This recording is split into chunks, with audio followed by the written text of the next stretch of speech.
In today's video, I'm going to teach you how to assign a partner in Business Manager, a task that, believe it or not, you can accomplish in just about 5 minutes. If you're looking to collaborate with others by sharing your business assets on Facebook, this video is for you. So, let's dive in and take it step by step. First, you need to log into your Facebook account. When you're in, head over to the top right corner where you'll see your profile photo. Click on it. This step is your gateway to accessing the settings you'll need to make this partnership happen. After you've clicked on your profile photo, look for the Settings option. Click on it. Once you're in the Settings menu, direct your attention to the section labeled Users, and within it, you'll find an option named Partners. Go ahead and click on Partners. This is where all the magic begins. Now you'll see an Add button. It's your cue to click on it. When you do, a couple of options will appear. Here, you want to choose Give a partner access to your assets. This is how you initiate the process of sharing your business assets with someone you trust.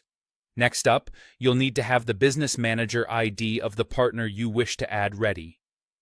This unique ID is crucial because it identifies the account you're choosing to share your assets with. Simply input this ID into the given field and ensure it matches the intended partner to avoid any mix-ups. Once you've entered the partner's Business Manager ID, you'll be asked to select the specific business assets you want to share. These could be anything from pages, ad accounts, or catalogs, depending on what you need your partner to have access to. Make your selections carefully based on your collaboration goals. The next decision involves choosing the level of access for each specific asset. You have two main options here. Full control grants the partner the ability to manage all aspects of the asset, giving them comprehensive authority. Alternatively, you might choose partial access, which allows the partner to perform specific tasks like managing ads or viewing reports. Think about what roles your partner will play to decide on the most appropriate access level.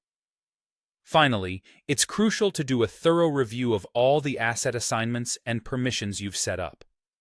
Once you're satisfied with your selections and the levels of access, click either Assign Assets or Save Changes to finalize everything. This step solidifies your partner arrangement, making way for a smooth collaboration. And there you have it. You've successfully navigated assigning a partner in Business Manager. Remember, a well-structured collaboration can make managing business assets more efficient and rewarding. Thanks for watching, and we'll see you next time for more helpful tips.